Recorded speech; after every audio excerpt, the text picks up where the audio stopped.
17-year-old Crystal Boslanowicz arrived in Utah in July of 1995. She was originally from Spokane, Washington, and back in Spokane, she left her mother, her stepfather, and her half-sister named Tracy.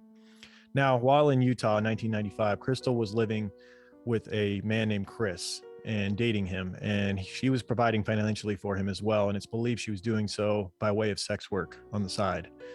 And on December 14th, 1995, Crystal told Chris that she was going to Circle K for some snacks. Sadly, she would never be seen alive again.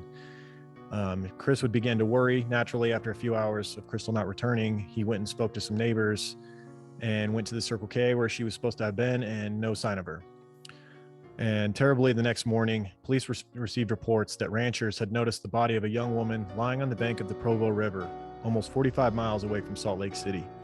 And upon rushing to the scene, they discovered that the victim was deceased and lying naked and had been battered with what seemed to be rocks from nearby the riverbank that had caused her death. An autopsy determined that the cause of death was blunt force trauma, likely from a large rock. Pieces of blood-covered granite rocks were discovered at the scene, and officers found the victim's socks nearby.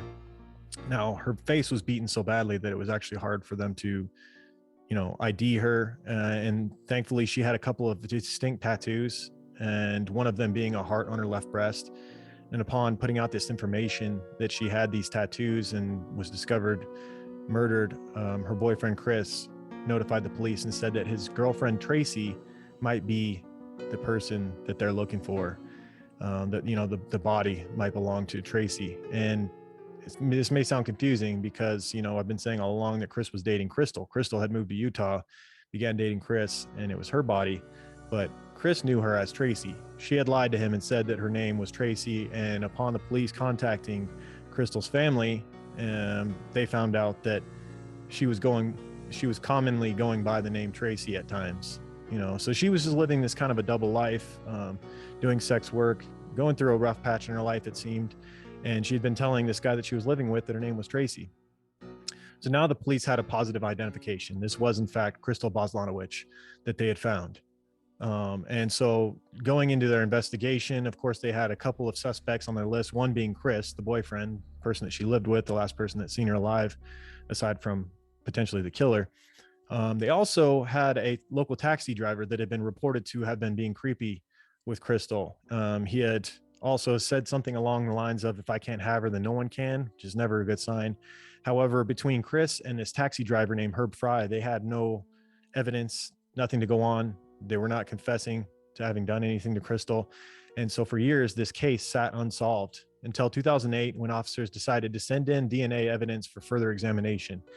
And the subsequent report declared the presence of a foreign DNA sample on the rocks, but they did not match the pre-existing samples that they had in the database, mainly Chris or Herb Fry. So this DNA was not a match. They had a partial DNA profile, and they knew for a fact that it didn't match Chris or Herb Fry.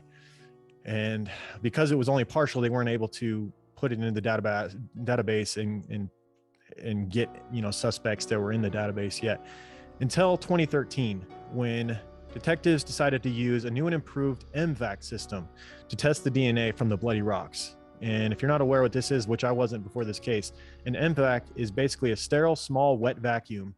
The system sprays a collection of solution onto the surface while at the same time vacuums up the surface. It creates like a mini hurricane that loosens up the DNA material that is transferred to a collection bottle where the DNA material can be concentrated into a filter. So basically they were able to use this wet vac technology for DNA extraction on the rocks that were found at the crime scene, and they were able to get a full DNA profile. And thanks to this new technology, they scored a direct hit, and the foreign DNA was a perfect match to a man named Joseph Michael Simpson. Simpson was never on the police's radar until now. He had been on a resort bus driver route at the time. So he was driving a bus for a resort or a hotel at the time, and his route passed right by where Crystal would have been walking to the Circle K. And he had actually killed before and was out on parole at the time of Crystal's murder, sadly. Simpson was charged with the second-degree murder of a man back in 1987, the stabbing death of Paul J. Helminger, a 26-year-old police informant who was found on the lawn of his in the front of his Clearfield apartment with a butcher knife in his right shoulder. He had been stabbed 14 times. And Simpson pleaded guilty to this charge and was sentenced to only 5 years to life in prison and was paroled after 5 years, just in time to kill again, killing Crystal. Authorities now arrested Joseph Michael Simpson and charged him with the murder. And once produced in court, he pleaded not guilty. However, the jury deliberated for a short time before convicting him of aggravated murder. Taking his conviction and his previous murder into consideration, Joseph Michael Simpson was sentenced to life in prison without the possibility of parole. At present, Joseph remains incarcerated at the Central Utah Correction Facility in Gunnison, Utah.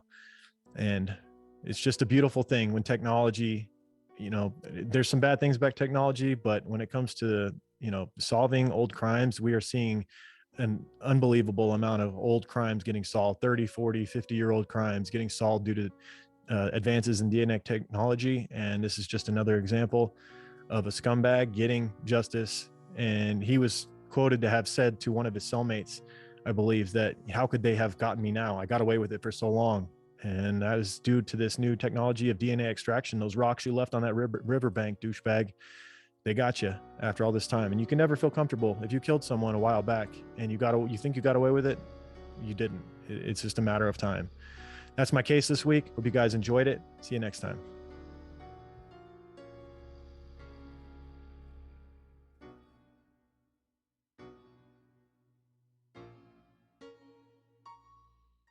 You hush your mouth, boy.